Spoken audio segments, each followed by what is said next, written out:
todas las charlas. Buenas noches, licenciada. Ahora sí, estaba tocando todo mi teléfono y no sé qué pasó. Ahora sí, buenas noches para todos. Buenas noches, doctor Aldo. Buenas Vamos a noches. empezar nuestra capacitación tan esperada, tan anhelada. Y vamos a empezar con una oración, ¿sí? Para los que están, ponemos en referencia, ¿sí? Querido Dios, que estás en los cielos, te damos las gracias porque nos dan la oportunidad de poder capacitarnos como profesionales. Te pedimos que tú des, Señor, sabiduría al doctor para que nos pueda enseñar, eh, nos pueda, Señor, dar lo mejor de él para que podamos nosotros también aprender y en la hora del momento que se necesite podamos aplicarlo con tu ayuda. Te damos gracias por todos los que están aquí, por los que no se pudieron conectar, te rogamos que los ayudes a que puedan conectarse de alguna otra forma, Señor. En nombre de Jesús, amén. Amén. Bueno, para los que no me conocen aún, yo soy el doctor Aldo Duarte. Se me ve y se me escucha bien. Mi pantalla está bien proyectada. Quiero que me digan en cualquier momento de la presentación, me interrumpen nomás y me avisan, ¿sí? Si por ahí no me escuchan, voy a apagar ya mi cámara, ¿sí? Bueno, doctor. Bueno, como la mayoría ya sabe, Lucy me pidió hablar sobre RCP neonatos. Entonces, no me pude negar a su petición y hoy vamos a hacer una pequeña charla en lo que consiste la reanimación en los bebés.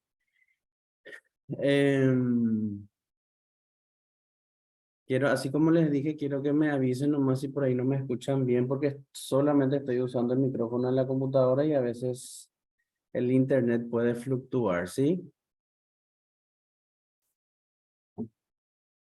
Alguien quiero que Dale, me dé el doctor. retorno. Súper, Bueno, súper, doctor. súper, súper. La bibliografía en la cual me basé para poder hacer esta clase es la de la 8ª edición de la reanimación neonatal, que es de la Academia Americana de Pediatría y la American Heart Association también. La mayoría de ustedes saben que los nacimientos prácticamente ocurren en forma natural sin ninguna intervención. El 85% de los recién nacidos de término van a empezar a respirar durante los primeros 30 segundos posteriores al parto. Un 10% después de lo que se le empieza a secar o estimular, ¿sí? Tan solo un 5% va a recibir ventilación a presión positiva. Y de eso un 2% va a ser intubado, ¿sí? 1 a 3 bebés aproximadamente de cada 1000 partos van a recibir compresiones torácicas o medicación alguna. Es como para que tengan una referencia de cuán mínimo es la reanimación que se va a hacer en la sala de parto, ¿sí? La mayoría de los recién nacidos tienen un corazón sano, ¿sí? Lo más probable es que tengan insuficiencia respiratoria. Periparto generalmente es lo que suelen haber. Entonces, eso es lo que tenemos que tener en cuenta siempre, cada vez que vamos a recibir los recién nacidos, ¿sí? Como ya saben, la insuficiencia respiratoria interrumpe el intercambio de gases y en la fase temprana la estimulación táctil puede ser suficiente. ¿Qué quiere decir eso? No vamos a usar ni máscara de ventilación, ni siquiera drogas de reanimación, ni masaje cardíaco, ¿sí? En la fase tardía vamos a necesitar la ventilación asistida. Cuadros más graves van a necesitar compresiones torácicas y fármacos.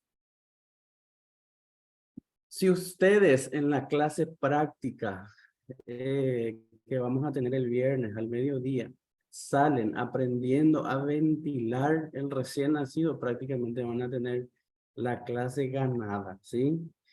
La ventilación de los pulmones del recién nacido es el paso más importante y efectivo en la reanimación neonatal. Si nosotros no sabemos ventilar, ni por más de que sepamos de punta a punta lo que es la adrenalina, lo que es el masaje torácico, no nos va a servir nuestra reanimación. No sé si me estoy explicando.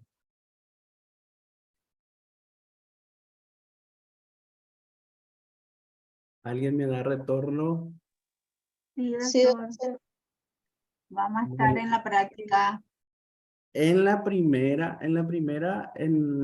imagen se ve los pulmones llenos de líquido. Este es en el intrauterino. Y esto es, ¿se ve mi cursor? sí, ¿Se sí, ve? doctor. Sí se ve. Bueno, y este es el pulmoncito ya lleno de aire en la vida extrauterina, ¿sí? Eso es lo que le quería mostrar en esta imagen. Cómo cambia también la circulación. Esta normalmente es venosa, todo en el intrauterino. Y acá la aorta ya se nota mucho más roja, que ya significa sangre arterial en la vida extrauterina. Acá ven los alveolos que están llenos de líquido dentro de la vida intrauterina, y eso al salir en la transición empieza a llenarse de aire y este líquido se empieza a desplazar, ¿sí? Lo mismo acá, esto estamos viendo lleno de líquido y acá ya se va llenando de aire. ¿Qué tenemos que tener en cuenta en la transición anormal? La respiración irregular, la falta de respiración que es apnea, la respiración rápida que se llama también taquipnea, ¿sí? La frecuencia cardíaca lenta, que es la bradicardia, o la frecuencia cardíaca rápida, que es la taquicardia, ¿sí? Una atonía, una palidez, o una cianosis, o una desaturación, o una hipotensión también son signos de transición anormal. Eso siempre nos tiene que llamar la atención para poder empezar la reanimación en forma precoz. Este va a ser nuestro diagrama que siempre tenemos que tener en la sala de parto, en la sala de neo, en las unidades de cuidados intensivos, en todas las salas donde contemos con nuestros bebés, ¿verdad? De a poquito vamos a ir describiendo qué tenemos que ir haciendo para poder realizar correctamente la reanimación en neonatos, ¿sí? Vamos a ir describiendo. ¿Qué es lo que vamos a adquirir durante la charla? O sea, que lo que tenemos que hacer durante la reanimación es conocer nuestro entorno, usar la información disponible siempre. Siempre tenemos que tratar de prever, de planificar todo, identificar claramente un líder en el equipo de reanimación. Siempre tenemos que tener un experto, si es posible, ¿verdad? Comunicarnos eficazmente, ¿sí? Delegar trabajo de manera óptima, distribuir la atención de manera óptima también, usar todos los recursos disponibles, pedir ayuda cuando sea necesario y mantener un comportamiento siempre profesional por sobre todo, ¿sí? Este es un esquema nomás, o sea, una imagen donde tenemos que tener siempre nuestro equipo completito, ¿sí? Vamos a ir describiendo también de a poquito. Y nosotros antes de empezar la cesárea o el parto normal, siempre tenemos que estar sabiendo estas preguntas, ¿sí? Tenemos que estar realizándonos estas preguntas. ¿Cuál es la edad gestacional prevista? El ginecólogo nos tiene que decir siempre si es un prematuro, si es un recién nacido o sea, va a ser un recién nacido de término, ¿sí? Si ya rompió bolsa, en qué color era su líquido amniótico, si hay algún si hay algún factor de riesgo, como ser la mamá puede ser diabética, hipertensa, si tiene alguna infección urinaria. Todos los factores de riesgo hay que conocerlo antes del parto, ¿sí? Y en esta última unidad de reanimación se agregó una cuarta pregunta, ¿cuál es el plan de manejo del cordón umbilical? ¿Sí? ¿Qué quiere decir eso? Si vamos a hacer un pinzamiento precoz o vamos a hacer un pinzamiento tardío, todo eso va a depender de la vigorosidad que tiene nuestro recién nacido. ¿Se me está escuchando? Sí, doctor. Sí, doctor. Bueno, acá tenemos los factores de riesgo que le estaba comentando de diversos, ¿verdad? Le voy a pasar también la presentación para que tengan a mano y también a los que quieran les voy a pasar el libro en PDF de la octava edición, ¿sí? Así como le estaba diciendo, la sesión informativa, esta es previa al nacimiento. Tenemos que siempre evaluar los factores de riesgo, vamos a identificar quién es el líder del equipo, siempre vamos a tenerlo, vamos a prever las posibles complicaciones, vamos a tener que también planificar una respuesta rápida del equipo, vamos a tener que delegar tareas, vamos a identificar también quién va a documentar todos los eventos que van aconteciendo, determinar qué suministros y equipos se va a necesitar, por más de que al último no se use, siempre hay que tenerlos a mano. Identificar cómo llamar para pedir ayuda adicional eventualmente, si hay necesidad, ¿verdad? Algunas veces la intubación es un poco difícil y así sucesivamente. Siempre tenemos que tener a quien llamarle a alguien que esté cerca. Esta es la lista de comprobación rápida, la cual tenemos que tener a mano, ¿sí? Esto también tenemos que tener pegado en la sala de parto, en quirófano, en la sala de neo, siempre, siempre, siempre estar haciendo un checklist constantemente antes de cada nacimiento. Una vez que nace nuestro bebé, vemos si nació a término, cuál es su tono muscular, si respira o llora, ¿sí? Todo esto corroboramos si está todo bien, ya se va a ir a hacer vamos a decir sus procedimientos de rutina, ¿verdad? Siempre recordar que tenemos que posicionarle al bebé en la posición de olfateo para que no haya inconvenientes en la vía aérea. Así saben que la flexión, tanto la hiperflexión del cuello, le predispone a producir apnea, por lo tanto, siempre tener en cuenta esta posición. ¿Se ve para mi cursor? Súper. Bueno, ¿cuánto es lo que vamos a necesitar la ventilación a presión positiva? Vamos a necesitar si el bebé no respira, si jadea, si tiene una frecuencia cardíaca menor a 100 latidos por minuto, siempre lo primero a brindar es una ventilación a presión positiva. Cortamente le llamamos VPP. Siempre van a escuchar eso, ¿sí? Si la edad gestacional es igual o mayor a 35, entonces se tiene que comenzar solamente con 21%. O sea que nuestro dispositivo bolsa mascarilla lo podemos usar inclusive sin necesidad de conectar al oxígeno. Si la edad gestacional es menor a 35, entonces podemos empezar o con 21 hasta 30% de fracción inspiratoria de oxígeno. Se entiende para ese punto, es muy importante porque muchas veces nos demoramos en empezar la ventilación a presión positiva por culpa de que no está conectado el oxígeno. Y ese momento, esos segundos es de vital importancia para poder, vamos a decir, expandir ya, porque el bebé no necesita una concentración de oxígeno mayor a lo que nos está pidiendo. En los mayores a 35 semanas, 21%, y en los menores de 35 semanas, 30%, ¿sí? Siempre tenemos que estar evaluando cada 15 segundos la frecuencia cardíaca. Lo primero que mejora cuando la ventilación a presión positiva se hace bien es el ascenso de la frecuencia cardíaca, ¿sí?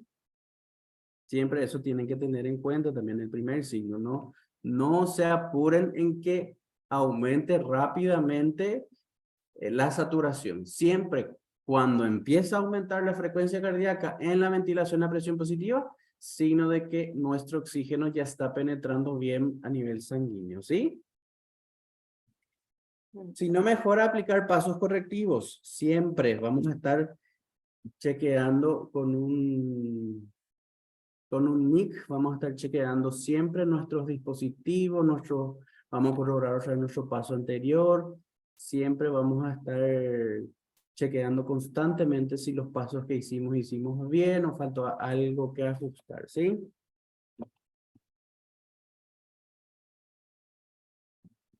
Los pasos correctivos para la ventilación a presión positiva se llama Mr. SOPA, que viene del inglés que mask significa ajustar la mascarilla.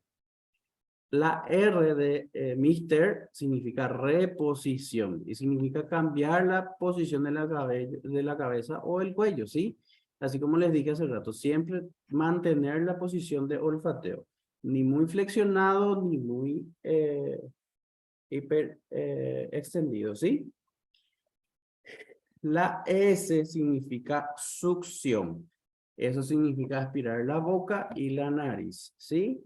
La O significa open, de apertura bucal. Vamos a tener que abrir bien la boca para chequear o sea que si no hay ninguna secreción que esté obstaculizando nuestro pasaje de aire, ¿sí?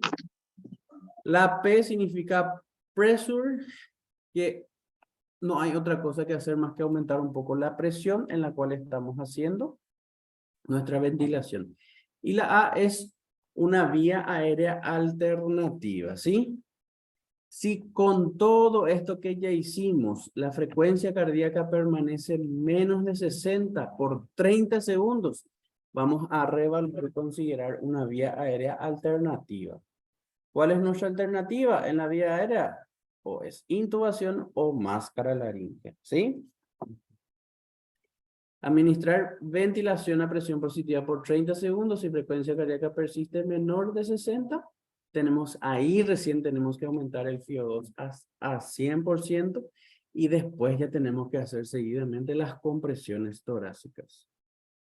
¿Se me escucha bien? Sí. Bueno, acá tenemos la bolsa autoinflable, esta es la bolsa de anestesia y este es el reanimador en T. Conocen todos, ¿verdad? Sí. Siempre tenemos, antes de que nazca nuestro bebé, siempre tenemos que probar nuestra bolsa inflable, porque muchas veces nos encontramos con el inconveniente de que ya estamos ventilando y había sido que la válvula de escape estaba desajustada, estaba bloqueada, no vuelve a su posición normal inmediatamente, nuestro reservorio no se carga y cosas así. Siempre entonces tenemos que probar nuestra bolsa autoinflable antes de usar, ¿sí? Tenemos que bloquear la mascarilla o la salida de gas y tenemos que apretar la bolsa. Con eso tenemos que sentir presión contra la mano, ¿sí? Tenemos que ver que el manómetro registra la presión, ¿sí? Porque tiene un manómetro que va de 20 hasta inclusive 40 centímetros de agua. La válvula de liberación de presión se abre cuando el manómetro registra 30-40 centímetros de agua de presión. La bolsa se vuelve a inflar con rapidez cuando relaja su agarre. Esto es lo que estábamos diciendo. Si la respuesta es negativa, hay que ver si no tiene rotura, si no tiene fuga, si no le falta el manómetro o si está bloqueada la válvula. Todo lo que estábamos diciendo, ¿sí? Bueno, recuerden también que el tamaño de las mascarillas es muy importante para que podamos hacer una adecuada ventilación, ¿sí? Siempre es importante tener los distintos tamaños a mano, siempre todo a mano, ¿sí? Y así como les había dicho en las diapositivas anteriores, siempre en los mayores a 35 semanas de gestación empezar la ventilación a presión positiva solamente con el oxígeno ambiental y en los menores de 35 semanas entre 21 a 30% de fracción inspiratoria de oxígeno, ¿sí? Nuestro flujo de gas en el momento en que no nos mejora nuestro paciente con la ventilación a presión positiva, con esta cantidad de oxígeno ya tiene que estar conectado al oxígeno de pared y tiene que estar graduado en 10 litros por minuto, ¿sí? La frecuencia siempre tiene que ser entre 40 a 60 ventilaciones por minuto, que es la respiración normal del recién nacido, ¿sí? La presión en la cual tenemos que mantener siempre sería entre 20 y 25 centímetros de agua, ¿sí? Y la válvula de PIP siempre tiene que estar calibrada en 5 centímetros de agua, ¿sí? Nuestra secuencia va a ser ventilo 2, 3. Con ventilo nosotros tenemos que estar apretando nuestra bolsa autoinflable y con 2, 3 tenemos que estar soltando. Y así sucesivamente tiene que hacer la cadencia. Ventilo se aprieta, 2, 3 suelto. Ventilo se aprieta, 2, 3 suelto. Y tenemos que estar diciendo siempre en voz alta. Es muy importante. Eso así todo el equipo está escuchando cómo se está haciendo la ventilación, ¿sí? Y el compañero que tiene que estar registrando lo va también registrando en tiempo y forma por sobre todo, ¿sí? Esta es las vías aéreas alternativas, la que estábamos hablando. Esta es la intubación para que puedan ver. Esto vamos a practicar el viernes al mediodía, así que no se vayan a apurar. Ustedes no se preocupen por la intubación, así como les dije, si salen de esta clase, por sobre todo la clase práctica con que sepan ventilar, van a tener la clase ganada. Acá ven los dispositivos mascarilla laringe. No sé si estamos teniendo en Neo la máscara laringe, si estamos usando, si tenemos disponible. ¿Alguien me puede decir eso? Lucy. Doctor, en este momento no tenemos, no usamos. Solamente los tubos y el laringe. Así mismo. Bueno, pero ¿conocen la máscara laringe? Sí conocemos, tenemos las que se usaban anteriormente cuando teníamos el respirador Ajá. y teníamos más pacientes prematuros. Ok. Bueno, hicimos ya todos los pasos anteriores. Hicimos la ventilación a presión positiva, no nos mejoró nuestro paciente, empezamos a aumentar el flujo de oxígeno, no mejoró tampoco nuestro paciente y la frecuencia cardíaca en vez de mejorar empeoró. Entonces, menos de 60 latidos por minuto de frecuencia cardíaca, sí o sí tenemos que estar iniciando las compresiones torácicas, ¿sí? La mayoría de los casos, luego de insertar un tubo endotraqueal o una mascarilla laringea y administrar BPP por 30 segundos. Evaluación errónea de la frecuencia cardíaca puede causar compresiones torácicas innecesarias. Muchas veces alguien le ausculta o le conecta el monitor cardíaco, ¿verdad? Y estamos teniendo no buen registro de la frecuencia cardíaca y eso nos induce a hacer masajes, o sea, compresiones torácicas innecesarias. Siempre tiene que estar uno en la cabecera del paciente para realizar las compresiones torácicas, ¿sí? En este caso ya tenemos que tener la FiO2 al 100% hasta que la oximetría de pulso marque una señal confiable y la frecuencia cardíaca sea al menos 60 latidos por minuto. Esta es la posición que tenemos que adoptar para poder realizar las compresiones torácicas. A la cabecera del paciente o también podría ser al costado del paciente, vamos a decir, ¿sí? Siempre tenemos que tratar de usar la técnica de los dedos pulgares, siempre con la yema, nunca con la uña, porque muchas veces o sea, me ha tocado experiencia, ¿verdad? Ver qué hacen con la uña. Y por favor les voy a pedir, en el momento en que les toque hacer las compresiones torácicas, nunca hagan con la uña, siempre con la yema. Comprimir siempre 1/3 del diámetro antero-posterior del tórax, ¿sí? Siempre tenemos que tener un determinado ritmo, 90 compresiones por minuto, acompañado de 30 ventilaciones por minuto. También, luego de 60 segundos de comprobar la frecuencia cardíaca a través de un monitor o estetoscopio, ¿sí? Si la frecuencia es igual o mayor a 60 latidos por minuto, nosotros automáticamente tenemos que estar suspendiendo las compresiones torácicas.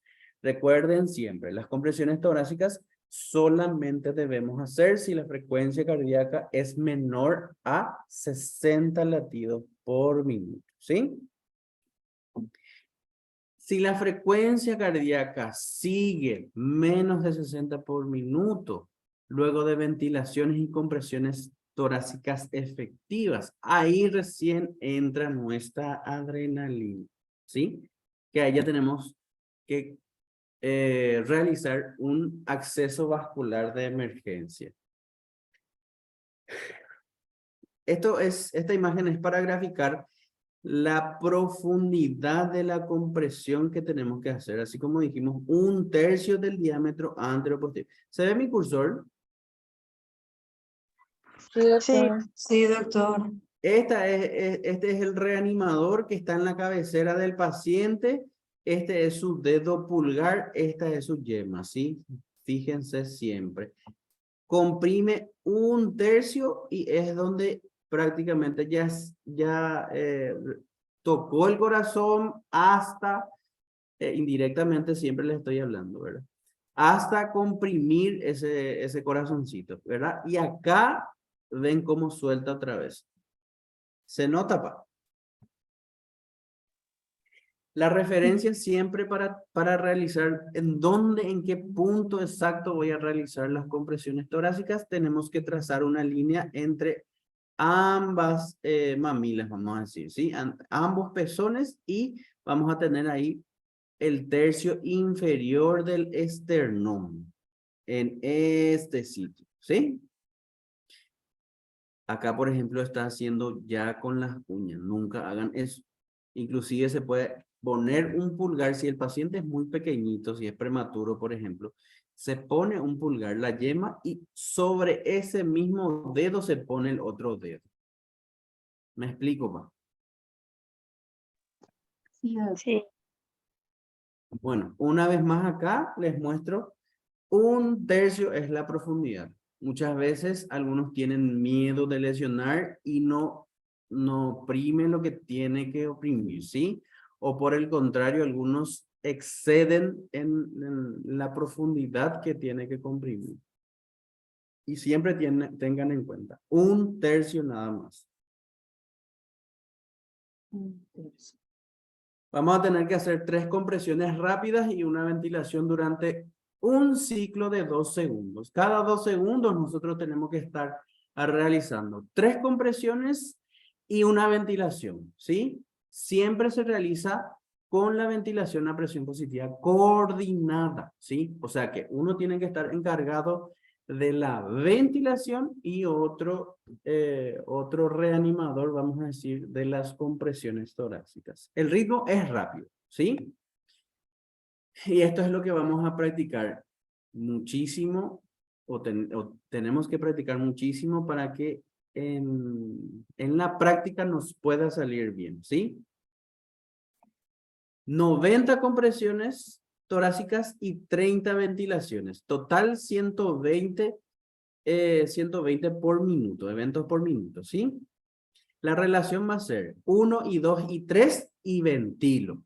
Y 1 y 2 y 3 y ventilo. Siempre tienen que, el que está haciendo la compresión torácica va a tener que decir y 1 y 2 y 3 y el que ventila dice y ventilo. Entonces, ¿me estoy explicando?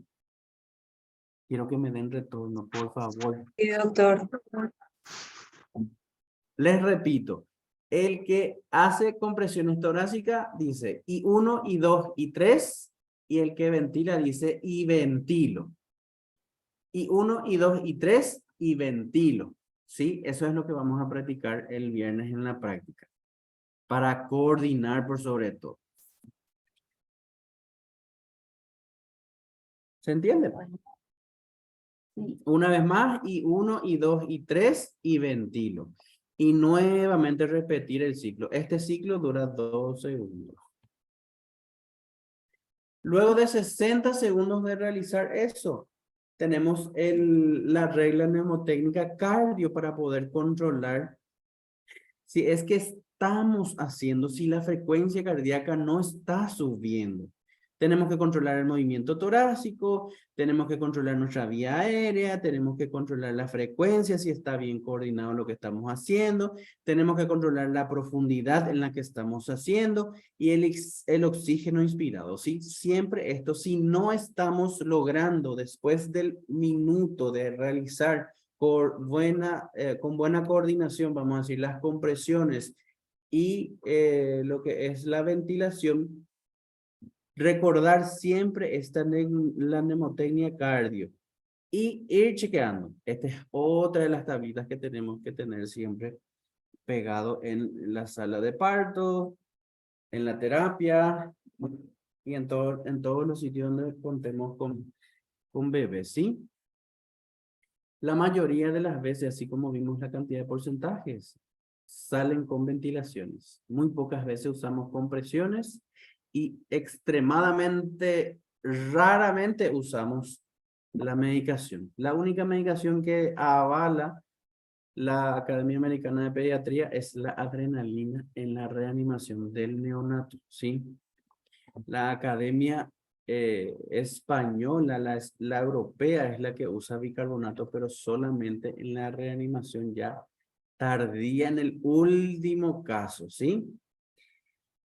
La mayoría no necesita administración de medicamentos, la evaluación adecuada de la frecuencia cardíaca, compresiones y ventilación, la intubación arterial y máscara laríngea para asegurar una adecuada ventilación, la dilución en recién nacidos permanecerá con frecuencia cardíaca menos de 60 por el flujo coronario disminuido, ¿sí? La adrenalina aumenta mucho y entrega de oxígeno y la expansión con volumen en RN con choque. La adrenalina, recordando que es un fármaco beta-adrenérgico, tiene efecto inotrópico, cronotrópico y es vasoactivo. Utilizamos en frecuencia cardíaca menos de 60 por minuto después de 30 segundos de ventilación a presión positiva efectiva y después de 60 segundos de RCP con oxígeno al 100%.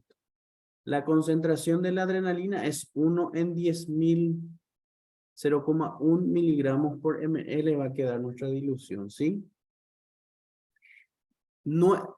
Nuestra adrenalina que viene 1 miligramo en 1 ml, nosotros tenemos que diluir esa ampolla en suero fisiológico hasta 9 ml y va a quedar entonces la concentración de 0,1 miligramo por ml. Siempre tenemos que preparar de esta forma y esto ya tiene que estar preparado si eventualmente tenemos algún factor de riesgo o tenemos altas probabilidades de reanimación, ¿sí? No podemos estar perdiendo tiempo en diluir la adrenalina para poder pasar, ¿sí? Porque recuerden que tenemos solamente 1 minuto y medio de tiempo para poder realizar todos nuestros pasos correctivos. La adrenalina administramos intravenosa o intraósea. Es lo recomendado, ¿sí? El catéter venoso umbilical o una aguja intraósea respectivamente. Tenemos aguja intraósea en la neo, Lucy. No Lucy. estamos contando con ese, doctor. El catéter venoso umbilical sí lo tenemos. El catéter venoso periférico no está recomendado, ¿sí? La vía endotraqueal es mucho menos efectivo. La dosis de la adrenalina es 0,01 a 0,03 miligramos por kilo.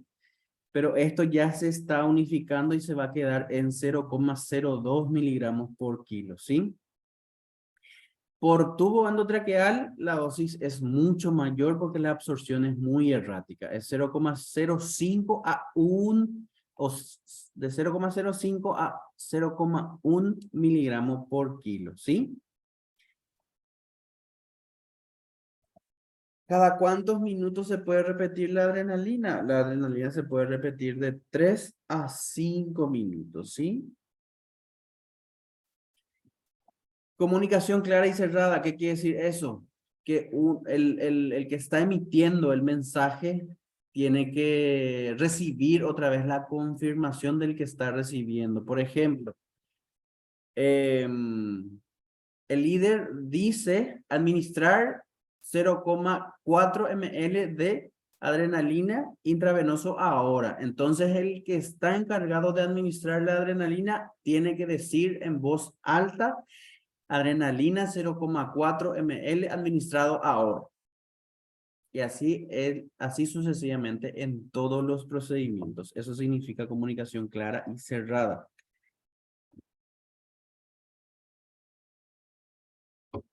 Evaluar la frecuencia cardíaca un minuto después, ¿sí?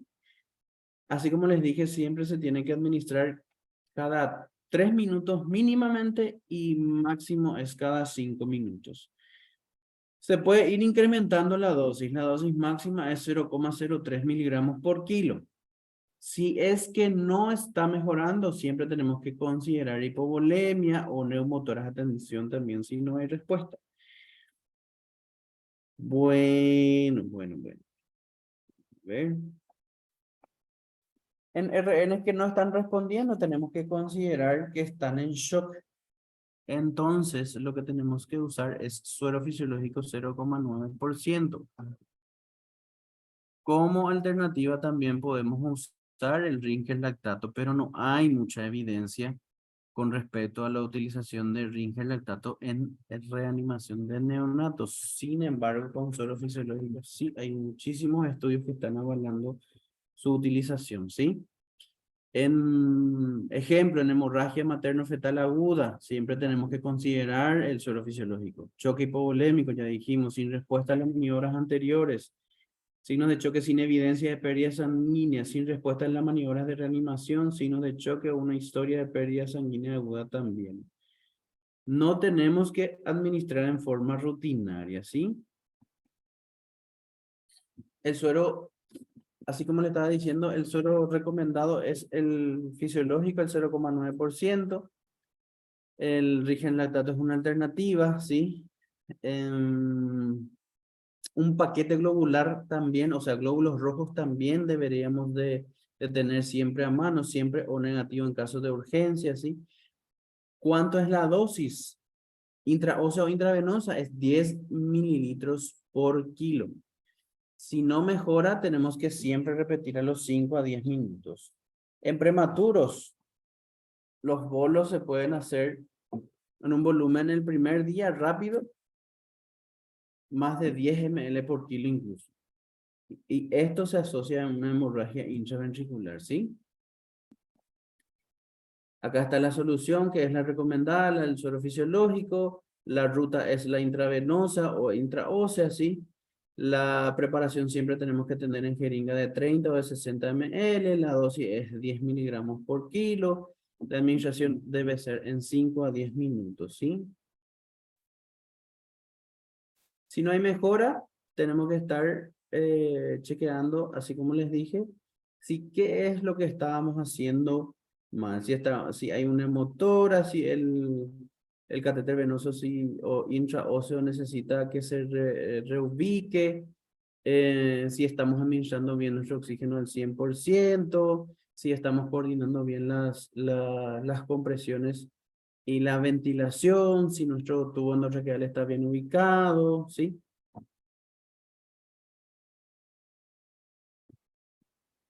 El acceso intravascular rápido, ellos dicen el monolumen o el trilumen. Ellos tienen el trilumen allá. Nosotros nomás lo que tenemos monolumen y el que es doble lumen. La colocación del catéter umbilical, se corta el cordón, se pone primero acá tipo un torniquete, bien en la base del cordón y se liga. Se corta acá. Acá ven el bisturí que está cortando el cordón umbilical. Una vez que esté en esta posición, verificar nuestros vasos sanguíneos. Siempre el cordón umbilical, por lo menos en el 99% de los casos, tiene 2 arterias y una vena. La vena siempre está ubicado mirándole desde arriba en la hora 12 y las arterias están ubicadas en la hora 5 y en la hora 7. ¿Sí? Nuestro catéter venoso tiene que estar ubicado en la hora 12. ¿Se entiende, página? Siempre, para que tengan un dato más también para diferenciar las arterias de la vena, siempre la vena es mucho más gruesa. Las arterias son mucho más pequeñas. La pared de la vena es mucho más fina. La pared de la arteria es mucho más gruesa. Son pequeños datos que tienen que tener en cuenta para diferenciar los vasos sanguíneos, porque muchas veces se cometen errores también. En vez de colocar venoso, se pone arterial, y en vez de poner arterial, a veces se pone venoso, viceversa.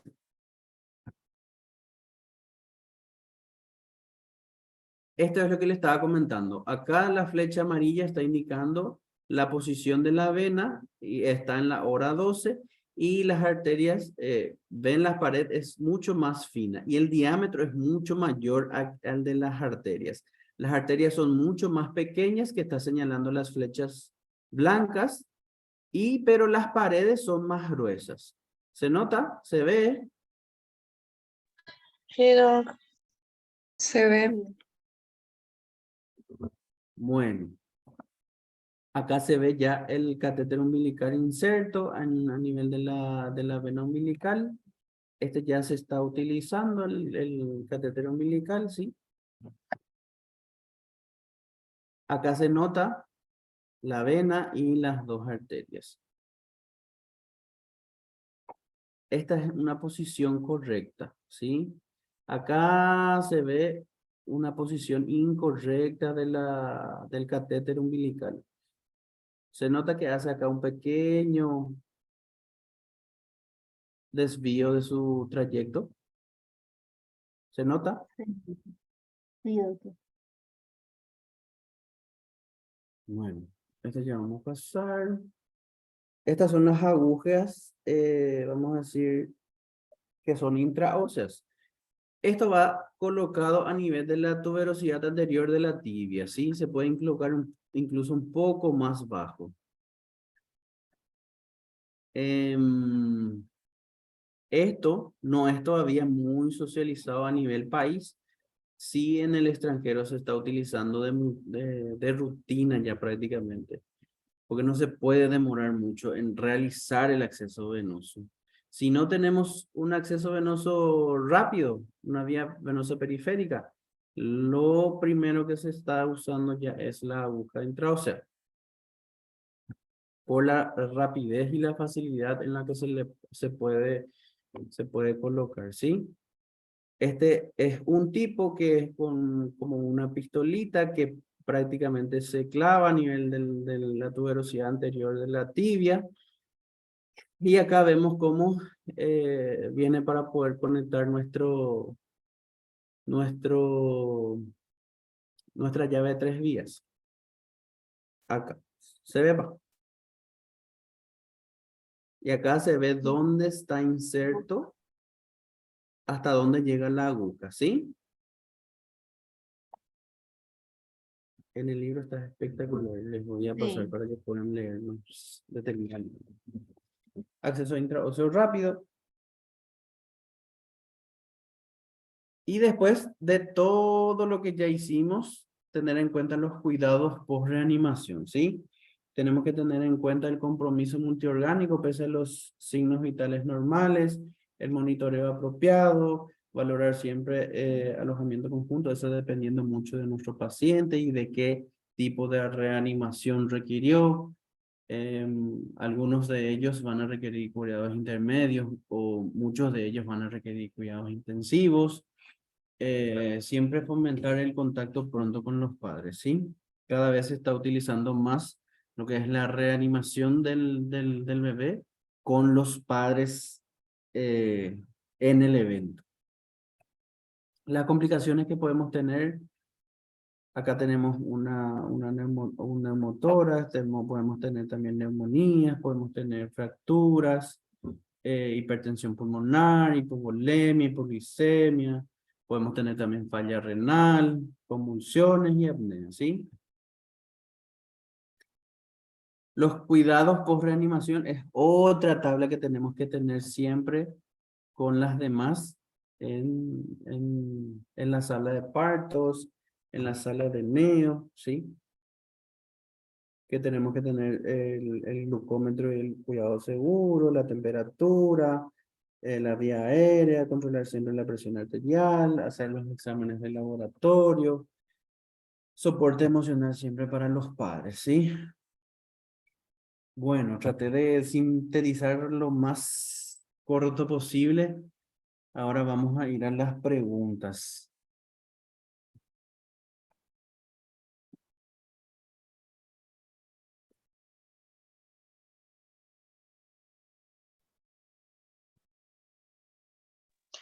¿Cuánto tiempo se debe reanimar? La Organización Mundial de la Salud está diciendo hasta 20 minutos. Es lo máximo que se puede estar reanimando. Más de eso ya prácticamente no se está haciendo. ¿Se me ve ahí? No sé si me... Están preguntando, Se le ve, doctor. doctor, si el procedimiento intraósea realiza enfermería o el médico. Puede hacer directamente cualquier personal que esté capacitado para hacer eso. Pero primero tenemos que tener el dispositivo, ¿sí? Puede hacer tanto enfermería como médico, ¿sí? En Estados Unidos, donde estaba leyendo el libro y estaba leyendo distintas bibliografías, está haciendo enfermería.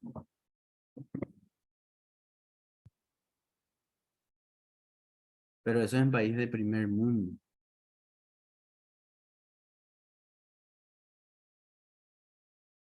Otra pregunta.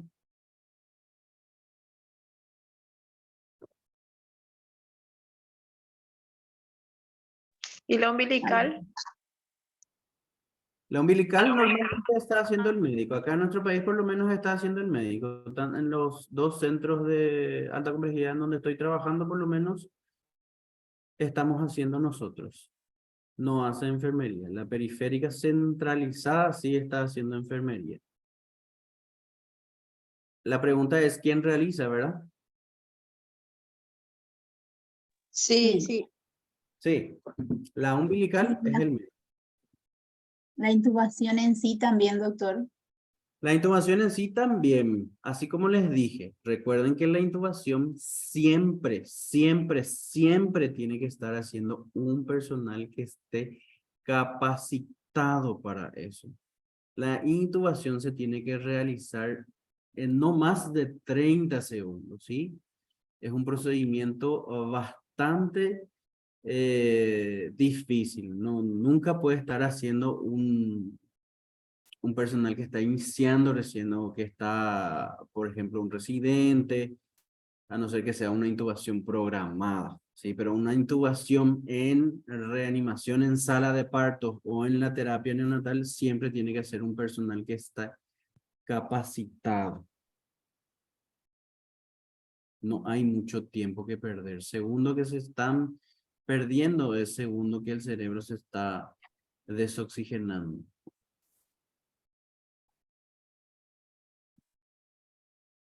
¿De dónde pico salieron los 64 participantes? Lucy, no era porque teníamos 25 No, nomás. nada, me impresiona, me encanta el interés de los compañeros. Me encanta. 60 me figura a mí. En la práctica espero tenerle a todos los 64, así practicamos muy bien. En la práctica lo que les vamos a instruir más es la coordinación entre la ventilación y las compresiones torácicas, los segundos que tenemos que tener en cuenta, la dosificación de la adrenalina, la forma de la dilución de la adrenalina, ¿sí? Son factores que vamos a enfatizar eso el viernes al mediodía. Buenas noches. ¿Qué tal, doctor? Te saluda Verónica. Hola, Vero, Por ¿cómo problemas estás? técnicos, ¿qué tal a todos? También por problemas técnicos recién entré ya cuando estaba iniciada la presentación. Me encanta ver tanta gente, así como dijo el doctor. Igualmente, Sí. como dijo Lucio, ojalá que estemos todos para la simulación. Dios mediante pude estar porque estaba previsto otro plan que saben los más internos, sabe Lucía. Casi no pude estar, así que Dios por algo hace las cosas y me encanta. Creo que va a ser bastante práctico todo y eso es lo que buscamos con Lucía. Dijimos que se haga la parte teórica primero y después poder practicar, que es lo que creo que más nos falta, ¿verdad? Que a veces me voy yo o yo que me voy más de metida, a veces, ¿verdad? De querer ayudar, entonces saber cómo ayudar. En el adulto me es más fácil y me falta esta parte del de neo, ¿verdad? Que me voy de apoyo, pero a veces es prácticamente a ciegas, ¿verdad? Alguien me tiene que estar guiando otra vez porque si no, cuesta. Como no es muy, gracias a Dios, no es muy a menudo las situaciones de emergencia en la neo. Está también la gente de urgencias, doctor, capaz por eso están más, porque nuestro timbre de la neo está conectado a la gente de urgencia. O sea, si hay una emergencia, ese timbre suena en urgencia. Entonces, por eso le pedí a la licenciada Rebeca que también se conecten, porque son compañeras que van a subir a apoyar. Sube el médico de ahí y también es obligación de enfermería subir para el apoyo. Entonces, con más razón. Y están los médicos residentes que son nuestros invitados especiales. Siempre, cada año cuando se da nuestra charla de RCP, ellos también están invitados de forma especial. Entonces, por eso creo que aumentamos bastante nuestra participación. Este tema de la virtualidad nos permite, parece, estar todos conectados, pero vamos a ver si se presenta de la misma forma en la presencial. Sí, también tenemos que tener en cuenta también que necesitamos varios muñecos para poder hacer bien la parte práctica. Sí, vamos a contar con los muñecos que va a estar trayendo el doctor Weber. Y Doctor Weber no tenemos está para, conectado, ¿verdad? no, hoy no. Para la presencial ya contamos con él, con su presencia y con sus muñecos. Bueno, excelente. No sé si alguien más tiene alguna pregunta. En el caso de una, no precisamente de un nacimiento, se hace una apnea. Sí, ¿En qué caso se hace una ventilación? la apnea siempre tenés que ver, tener en cuenta si estás, por ejemplo, en una terapia neonatal es diferente en una terapia neonatal, diferente es cuando el paciente está en alojamiento conjunto, ¿verdad? O inclusive en sala de partos, ¿verdad? Siempre tener en cuenta la edad gestacional del bebé, si no tiene algún factor de riesgo también como alguna infección urinaria o una sospecha de coriamnionitis. Siempre tener en cuenta todos esos factores, ¿sí? Porque va a depender mucho de la edad gestacional del bebé, del peso del bebé, ¿verdad? Porque muchas veces las apneas pueden ser obstructivas y algunas que otras veces, dependiendo de la edad gestacional, pueden ser central. No sé si respondo la pregunta. Sí, pero hay una forma, viste que hay una apnea primaria y la secundaria. Sí, la primaria y la secundaria es la misma cosa, central o obstructiva. La primaria es central y la secundaria es la obstructiva, ¿sí? Siempre chequea primero si es que hay o no secreciones, ¿verdad? Porque si hay secreciones, hay que aspirar. Si es que el cuello del bebé está muy flexionado, posicionar. ¿Sí? Súper. Súper, sí. ¿Otra pregunta?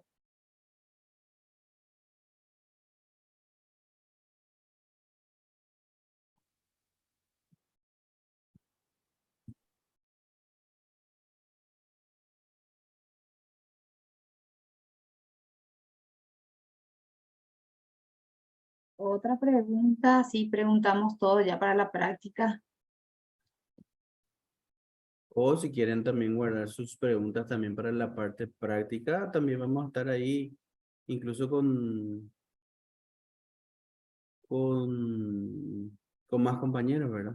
Ahí inclusive me va a acompañar el doctor Weber. Así.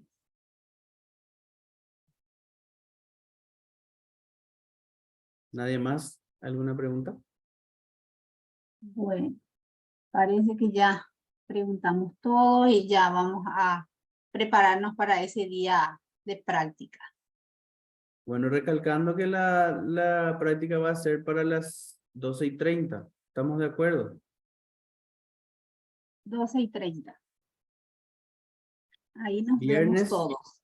viernes Viernes 30 para las 12:30. Así mismo, doctor.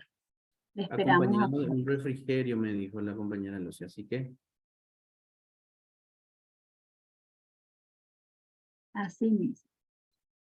bueno. Bueno, muchas gracias a todos los participantes, en especial al doctor que nos está dando esta charla muy interesante. Le esperamos el viernes a todos. Muchísimas gracias a ustedes por la invitación y vamos a estar viéndonos nuevamente el viernes en la parte práctica.